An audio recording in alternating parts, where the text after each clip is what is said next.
This one.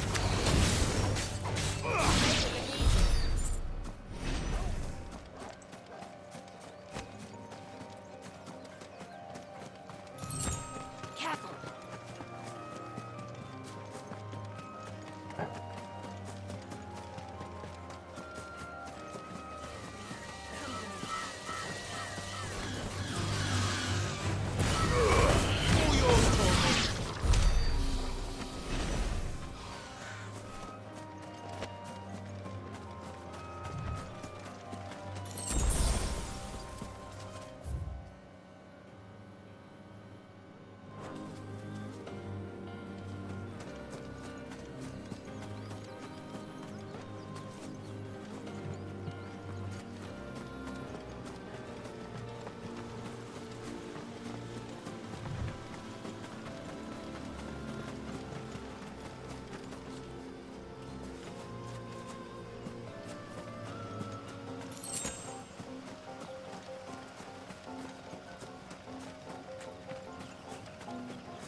Of here.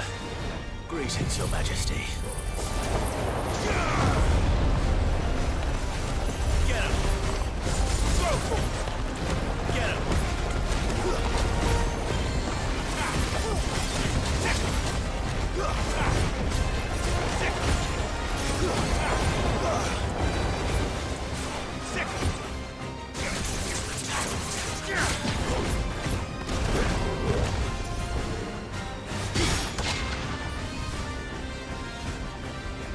This one.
This one.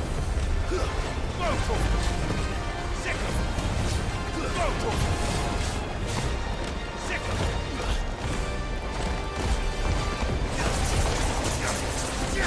Attack. Attack. Second. Kill.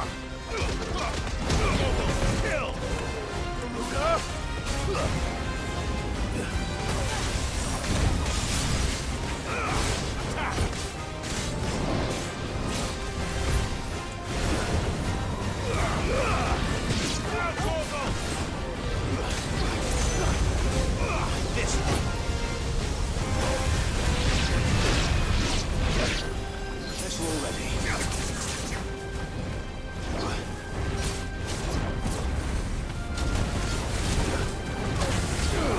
Over here.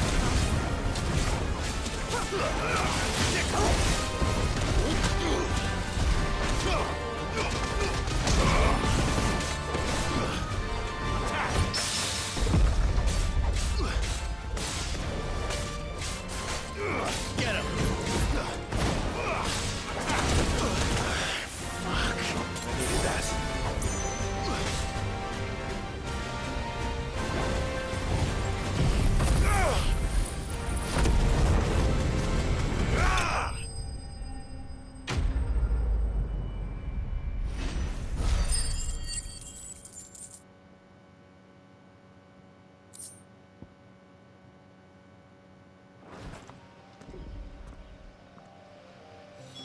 Your reign is over.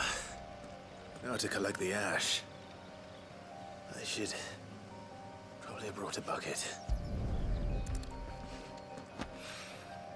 This looks like the stuff. Let's see if there's any more.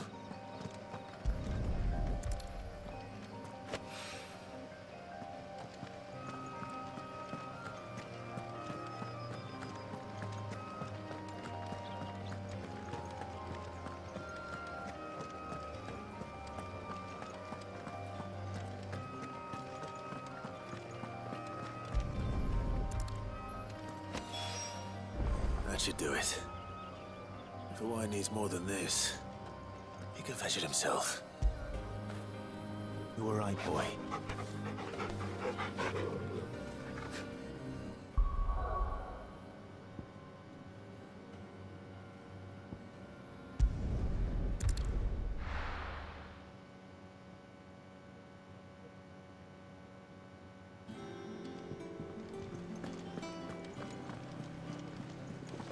Is that the thing Tomes helped to build? Mid told me she was building a ship.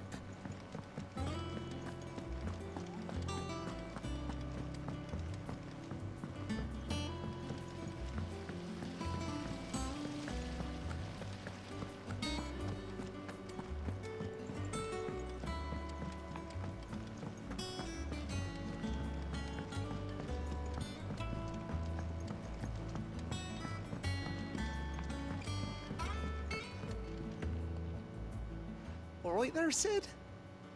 How's that hunt for the bomb ash going? I have it here.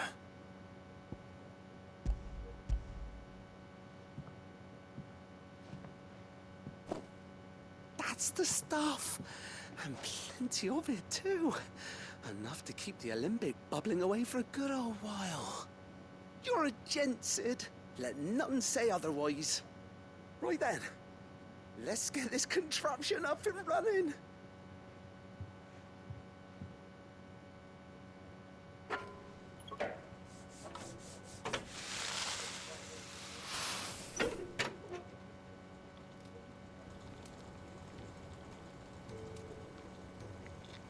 There we have it. The Telemon Alembic.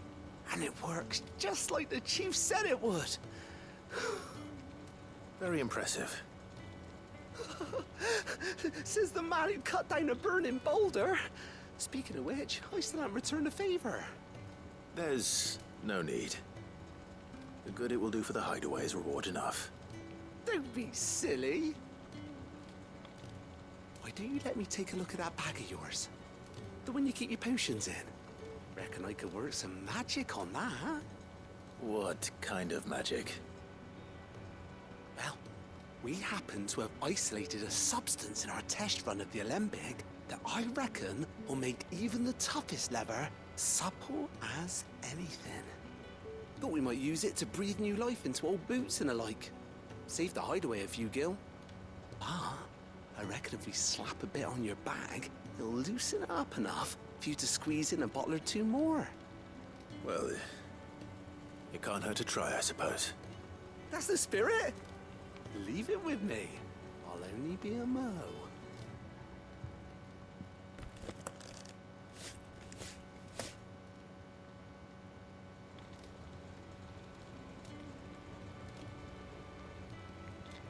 Well, what do you reckon? It certainly feels more flexible. Right? Told you. Thank you. I think. No. Thank you for supporting Mid and the rest of us in our endeavors. Without you, we'd never have been able to discover wonders like that stuff I rubbed on your bag. And I'm telling you, there's plenty more where that came from.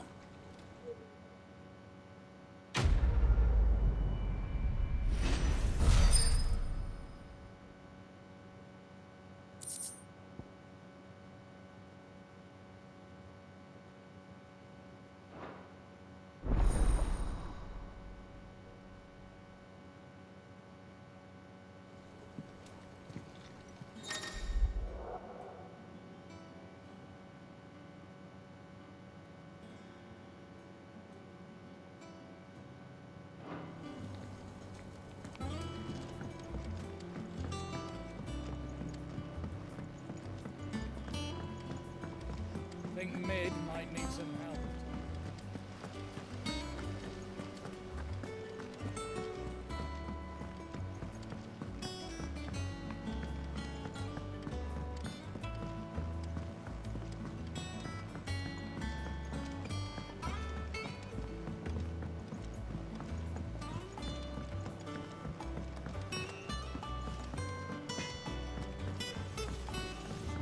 He cracked the crystal too? You're joking.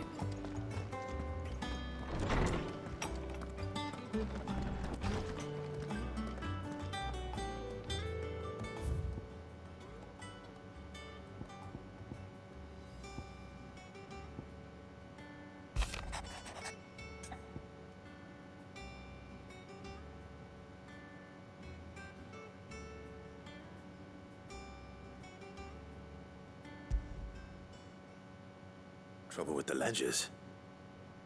Shouldn't he be asking Otto for help?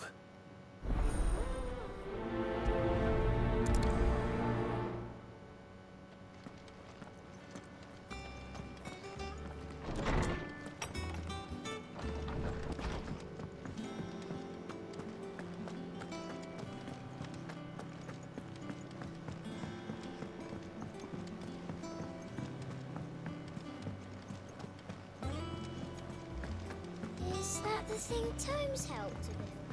Mid told me she was building a ship.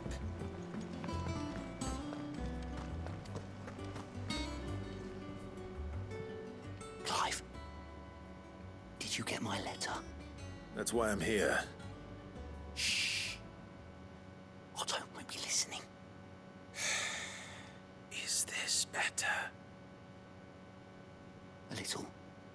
Listen, I've some bad news. It turns out the hideaway may be slightly behind in its payment to certain lenders, and it's maybe my fault. But I swear to the goddess, I thought I had the numbers square. Sadly, that square turned out to be more of a circle. Zero, you might say. I can straighten it out, I swear, but it's gonna take some time, and I'm gonna need help keeping it from Otto. Be late for that, I'd say. There you are! What a surprise! So let me get this straight. You forget to pay our lenders what they're due, and instead of coming straight to me, you get Clive to come to you. And I hope he'll dig you out of the hole you've dug for yourself. Clive, the man in charge of the place you've been cheerfully trying to bankrupt. And you thought this was a cunning plan. Why? Well, who needs paying? Oh, just Martha. And the Dame. And, well, Lady Charon. But only 500 talents. We owe 3 of our most trusted friends 5 million gil. Each. 5 million each. They lent us the bulk of the money we used to rebuild the hideaway, you see, and, well, I must have made some sort of oversight. Those ledgers were my responsibility, and it was my decision to entrust them to you. This is my fault. Do we have that much to hand? I can always ask my uncle. No, we don't. And no, you won't. We've lightened Lord Rosfield's purse enough. After the king's ransom we had off him, he deserves better than to see our begging bowl. Besides, we'll need to learn to stand on our own if we're gonna make this work. All right. But that doesn't mean you have to shoulder the burden yourself. Is there anything I can do to help? There might be. How'd you fancy taking these to Martha and the Dame? Rocks. Rocks, he says. Worth 1,000 talents apiece, these are. A little something Sid and I set aside for when times got lean. And I reckon 15 million in overdue debt probably qualifies.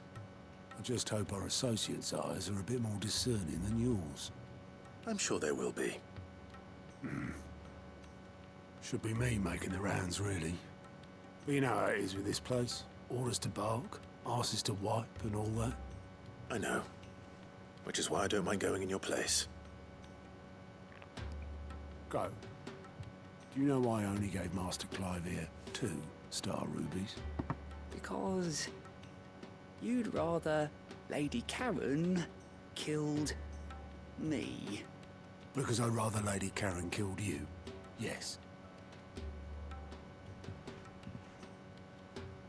Well, I suppose this is goodbye then. Don't worry. I'm sure Charon will understand. Really? Do you think so? No, I don't.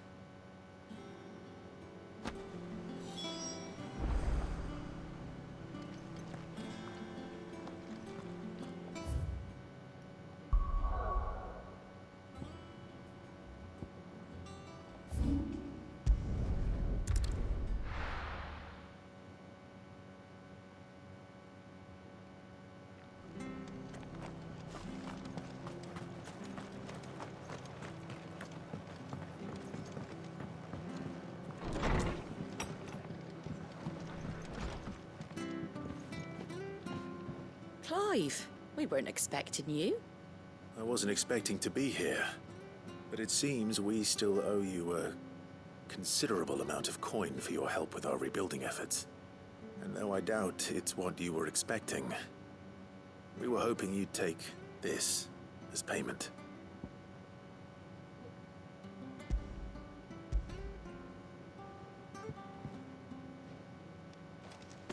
A star ruby? I can't accept this. It's worth at least twice what you owe me. More if you can find yourself the right buyer. Think of the difference as interest. Interest? If word got out I charged that much, no one would ever borrow from me again. Anyway, why are you the one here asking me about this? I'd have expected Otto. Bit much sending the Lord Marquis out to settle your debts, isn't it? The old goat working himself to death again. Something like that. Most days I think he's the only reason the hideaway's still standing. Same as always, eh? Back when the place was nothing but a twinkle in the eye of a recently retired Lord Commander, word is he was the first one Sid reached out to. Probably knew that without his strong arm and level head, the idea would never get off the ground. Sid may have been the face of the hideaway, But Otto's always been the backbone. And when Sid passed away, we were all worried that would be the end of it. That Otto would just give up. His death was hard on everyone. But it must have hit Otto hardest of all. But he didn't give up, did he? Quite the opposite, in fact. If I recall, he was the one who nominated you as Sid's replacement. And rallied the rest around you.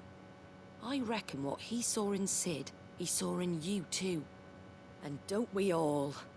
Doesn't hurt that you're half as stubborn and twice as handsome, neither. That, and you keep good company. I suppose I do.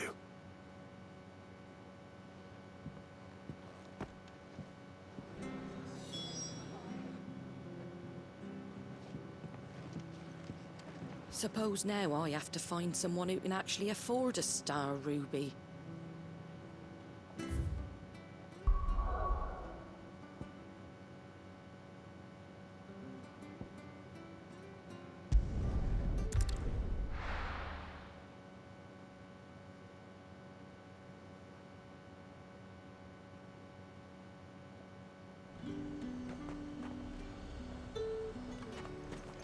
There's talk at the glass table.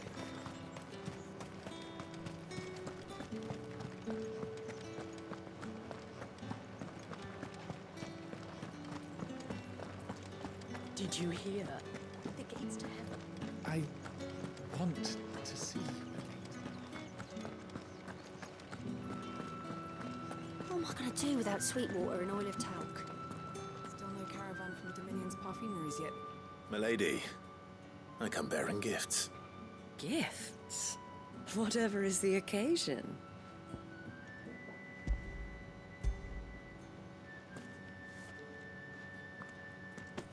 Oh my. Clive, you really have outdone yourself. Otto asked me to give it to you.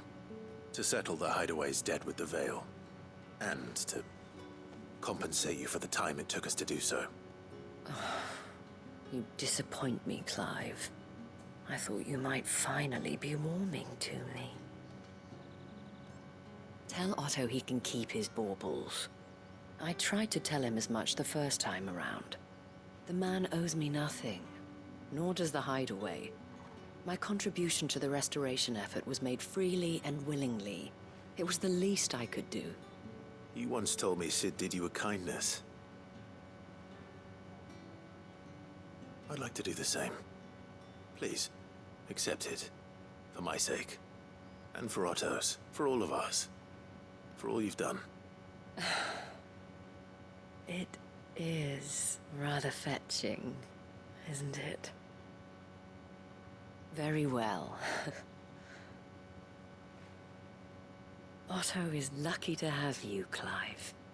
I doubt anything could ever replace his son.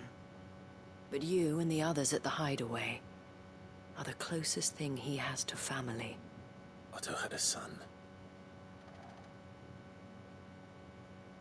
Long ago, yes.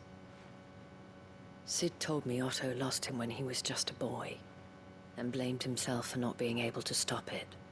I don't know how it happened, whether there was anything he could have done, but it was clear that it weighed heavily on him. I didn't know. How could you have? I doubt anyone did. Besides Sid, I've never met a man more keen to bear his sorrows in stoic silence. An ill habit, given that both have always been surrounded by friends desperate to help them. I'm beginning to see that.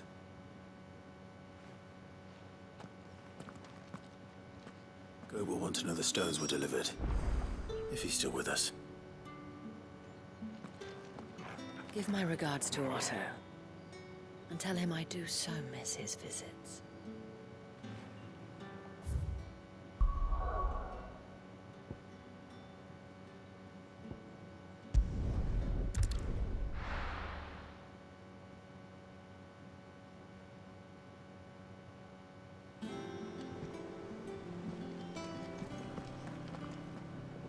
We need to find a way into Drake's tail. And we will. Together, this time. Is Is that the thing Tomes helped to build? Mid told me she was building a ship.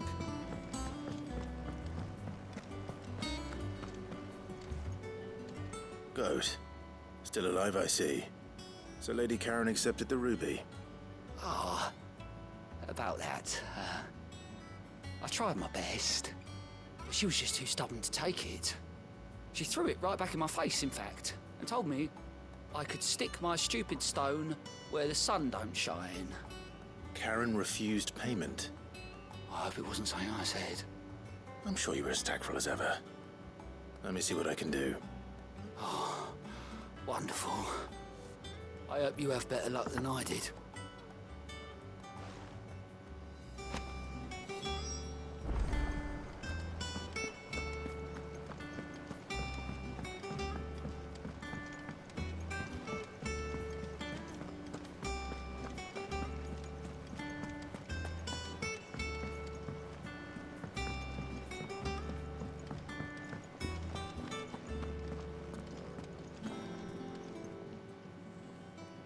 Lady Charon, Gaute tells me you weren't happy with our offer.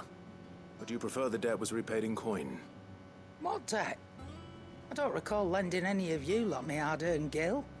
I may have tossed a talent or two in the Hideaway's coffers, but those were donations, and you can hardly call it charity if you go asking for it back. Of course not. But one good turn deserves another. And our circumstances have changed. Surely you wouldn't shun the gratitude of a pauper who happened to have become a prince. Oh, so you're a prince now, are you? Fine. But I'm selling it and taking what I'm owed, then you're getting the rest whether you like it or not.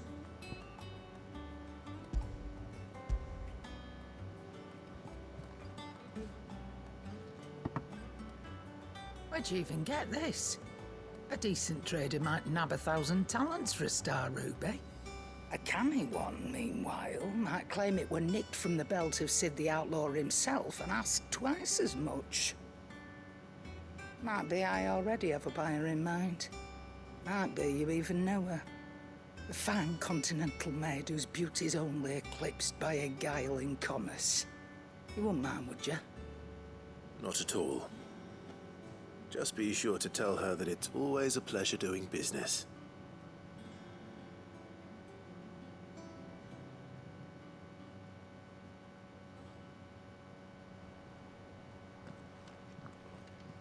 I hear you ended up delivering all 3 stones. Thanks to this lump. I sometimes wonder what I pay you for. Speaking of which, I still haven't been paid last month's wages. Oh, so you remember what's owed to you then? Get your ass behind that disc of yours and don't get up before those ledgers are square. Right away.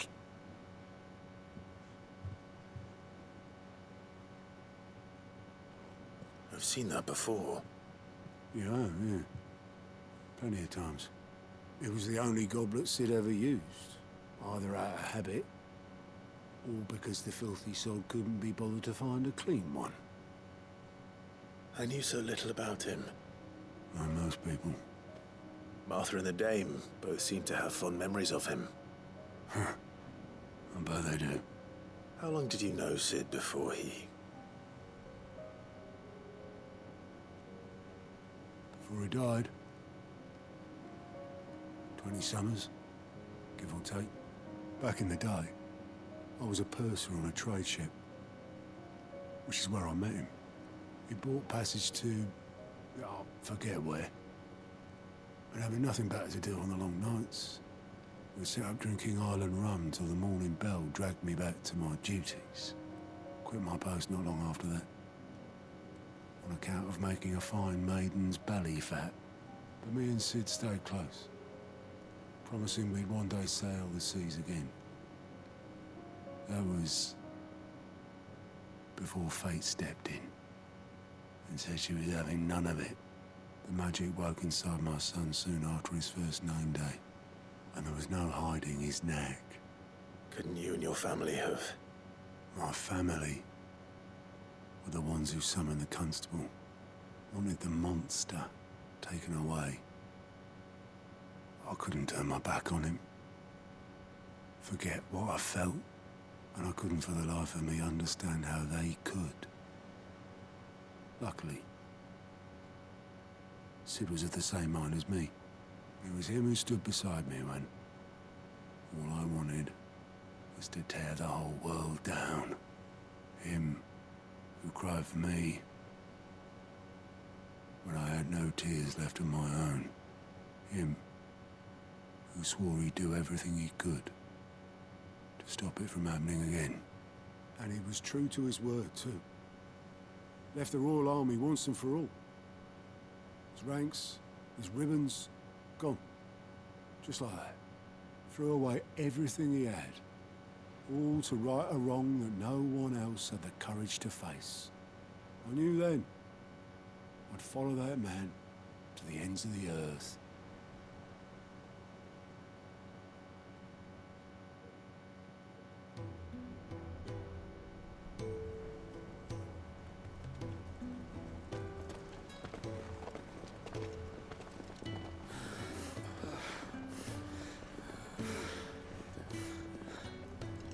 He was always too clever for his own good, was Sid.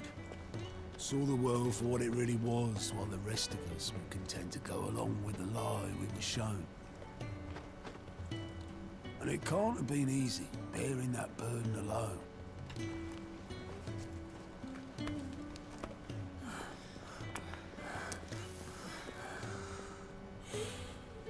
But he didn't let it stop him. He never lost faith in what he believed was right. And that gave us faith in him. Faith he'd steer us true. So I swore to myself that I'd always be right behind him, ready to catch the stubborn sod, if ever he should fall.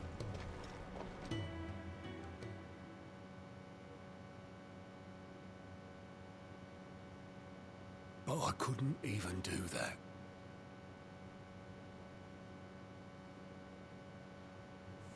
Ignore me, just the ramblings of a tired old man.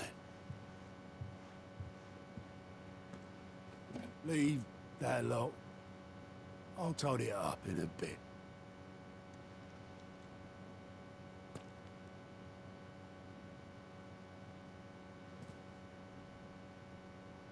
This is Sid's handwriting.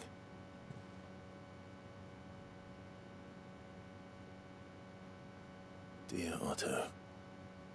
I may be drunk, but I wanted you to know this place would be fucked without you. Love you, you grumpy old sod.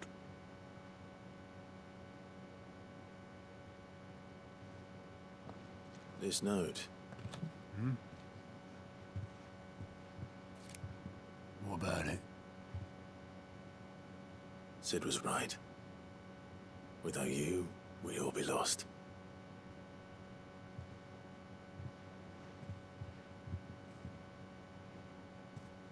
He should have bloody well said so then. Just once. Before he went. But then, why would he? Him, or anyone? I'd only have told him to piss off.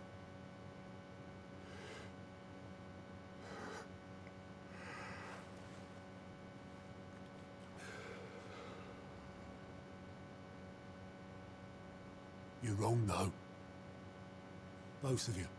It was never just me keeping the hideaway afloat. It was all of us. I just shoved people in the right direction. I barely seem to be able to do that anymore.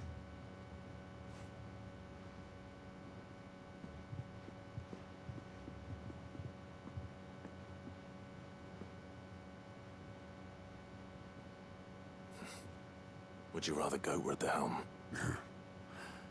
Well, maybe I've got a few more years left in me. I'm going to hold you to that, Otto. Before you go, Sid would have wanted you to have this. But that's... This'll do me just fine.